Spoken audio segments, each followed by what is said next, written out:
हरियाणा के कैबिनेट मंत्री अनिल विज ने बीजेपी के प्रदेश अध्यक्ष मोहनलाल बरौली पर सामूहिक दुष्कर्म मामले पर फिर से तीखी प्रतिक्रिया दी।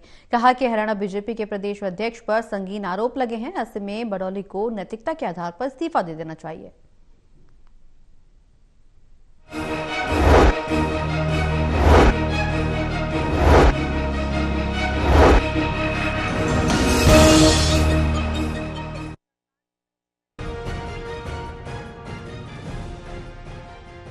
हरियाणा के कैबिनेट मंत्री अनिल विज ने बीजेपी के प्रदेश अध्यक्ष मोहनलाल बरौली पर सामूहिक दुष्कर्म मामले पर फिर तीखी प्रतिक्रिया दी है।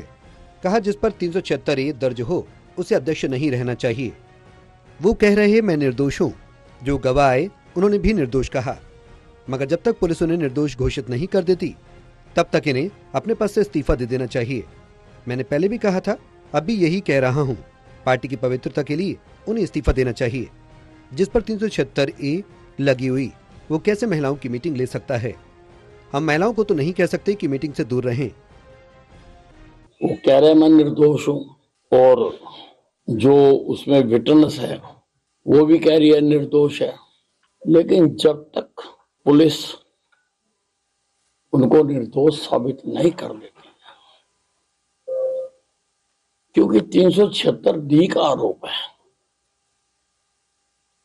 तब तक उनको त्याग पत्र दे देना चाहिए।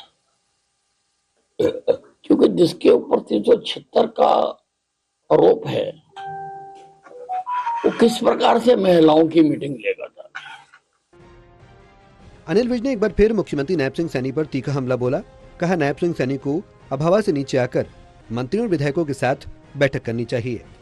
मंत्रियों और विधायकों की समस्या का समाधान करना चाहिए। मैं कोई भी बयान आत्मा से देता हूँ, आत्मा को कोई काट नहीं सकता है। जल्दी ही सरकार की कमियों को भी बताया जाएगा। हाल ही में विज ने आरोप लगाते हुए कहा था कि राज्य के मुख्यमंत्री उड़न खटोले से नीचे नहीं उतरते हैं। वो जिस दिन से मुख्यमंत्री बने हैं तब से वो उड़न खटोले पर ही हैं। उन्होंने ये भी कहा था कि ये सिर्फ उनकी आवाज नहीं है, बल्कि सभी सांसदों, विधायकों और मंत्रियों की आवाज है कि उनको आसमान से नीचे आना चाहिए। विधायकों की, मंत्रियों के साथ उनको बैठकर समय बिताना चाहिए, लोगों की बातों को सुनना चाहिए, उनका समाधान करना चाहिए। हरियाणा के मंत्री और बीजेपी के वरिष्ठ नेता विज ने दिल्ली विधानसभा चुनाव को लेकर भी प्रतिक्रिया दी। उन्होंने कहा कि अरविंद केजरीवाल और आम आदमी पार्टी के नेताओं के लटके हुए चेहरे बता रहे हैं। वो चुनाव हार चुके हैं। दिल्ली की जनता भ्रष्ट नेताओं के हाथ में सत्ता नहीं देगी। आम आदमी पार्टी षड्यंत्रकारी पार्टी है। दिल्ली में 100% भारतीय जनता पार्टी की सरकार बनेगी। केजरीवाल चुनाव हार चुके हैं।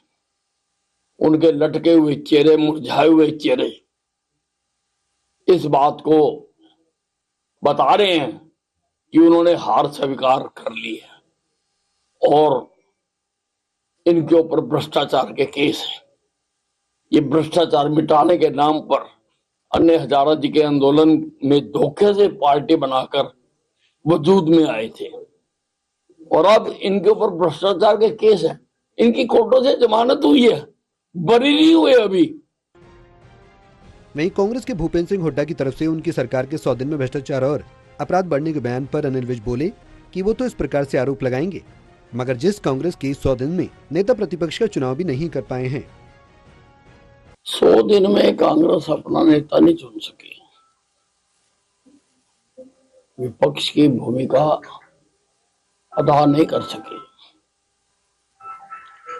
अब विपक्ष तो आरोप ही लगाएगा, विपक्ष किसी चीज को सराहेगा नहीं। बता दें कि अनिल विज गोहाना में नगर परिषद चेयरमैन रजनी विरमानी के आवास पर पहुंचे थे। इसी दौरान मीडिया से बातचीत में ये सब बातें कही। गोहाना से टोटल टीवी के लिए सुनील जिंदल की रिपोर्ट।